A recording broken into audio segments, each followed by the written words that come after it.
Donc, bonjour Pierre, merci de nous recevoir au siège de Prism.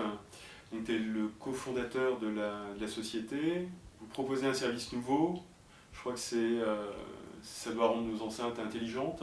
Est-ce que tu peux nous en dire plus? Oui, tout à fait. Alors, c'est cette petite pyramide qui s'appelle Prism, qui en fait se branche à n'importe quel système audio et qui va détecter les personnes présentes dans la pièce pour ajuster la musique automatiquement, sans que vous ayez besoin de rien faire. Donc le principe c'est quoi? C'est que quand je rentre chez moi et que je veux écouter de la musique, j'ai juste à appuyer sur le bouton play pour avoir la musique parfaite sur mes enceintes, sans avoir besoin de passer par mon ordinateur ou mon smartphone. Donc, quand tu reçois des amis chez toi, ça détecte aussi leur téléphone, ça détecte leurs goûts musicaux également? C'est ça exactement. Alors l'objet détecte les smartphones et tous les objets connectés qui émettent du Wi-Fi et du Bluetooth, et ça permet à l'objet de savoir combien de personnes sont présentes dans la pièce. Si vous avez téléchargé l'application, vous avez donné l'accès au prisme à votre musique, et du coup l'objet sera capable de détecter qui est présent dans la pièce, et en plus quels sont leurs goûts musicaux, pour adapter la musique automatiquement.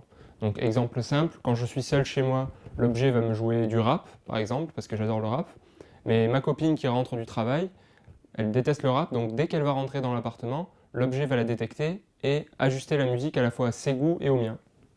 D'accord. Alors, je vois donc il y a une question évidente d'algorithme hein, pour gérer les goûts musicaux des différentes personnes dans une pièce.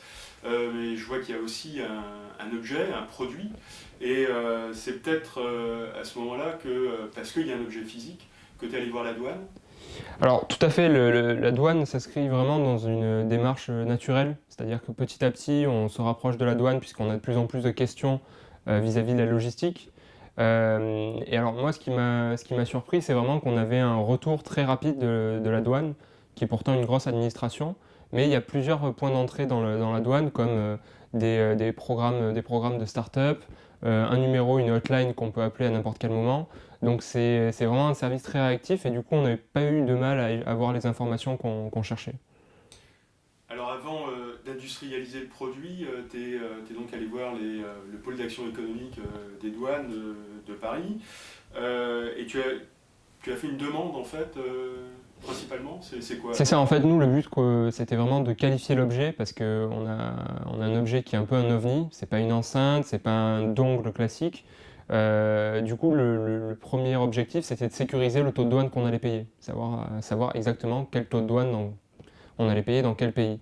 Et pour cela, il y a une seule solution, c'est d'avoir un RTC, un numéro RTC, qui permet de qualifier l'objet de manière certaine et qui ne peut pas être remis en cause lors de contrôles douaniers. Donc ça, on a été aidé par la douane pour qualifier l'objet et pour trouver ensemble le numéro qui était convenable pour l'objet. Alors le produit, comment est commercialisé, je crois, aujourd'hui?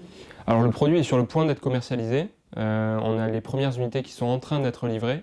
Et voilà, et on augmente la cadence petit à petit. Donc, quand on fabrique des produits nouveaux comme ça, la crainte, c'est sans doute de se faire copier, même si la puissance finalement du produit réside dans l'algorithme. Comment Prism gère ce risque aujourd'hui? Alors nous, c'est un peu particulier puisqu'en fait toute la puissance de l'objet est dans l'algorithme et dans le software. Du coup, en fait, ce qu'on fait, c'est qu'on on protège nos algorithmes par le secret, par des brevets, mais on n'a pas vraiment de crainte de se faire copier parce qu'on a mis en place vraiment en interne une machine pour innover rapidement. Et du coup, en fait, le but, c'est de garder notre avance en permanence. Voilà. Donc, on se protège comme on peut avec des brevets et le secret, euh, mais il n'y a pas vraiment de crainte d'être copié. Alors on imagine que le produit va rencontrer ses clients, va rencontrer le succès, vous allez avoir plein de commandes. Comment vous allez gérer les éventuels retours en SAV? Ah bah, les éventuels retours, en fait, on les gère de deux manières. Soit c'est des retours qu'on peut traiter à distance, et à ce moment-là, nous, on arrive à débugger les objets à distance. Soit il y a besoin d'un retour physique, et à ce moment-là, nous, on a un centre ici dans nos locaux qui permet de faire un retraitement des objets et de faire des réparations, les premières réparations, pour ensuite renvoyer l'objet chez le client. Quels sont les conseils que tu donnerais à une start-up qui se lance pas seulement dans le software, mais aussi dans le hardware? Rapprochez-vous le plus rapidement possible des douanes, notamment tout ce qui est question de TVA et de code douanier, parce que ça vous évitera de gros problèmes par la suite.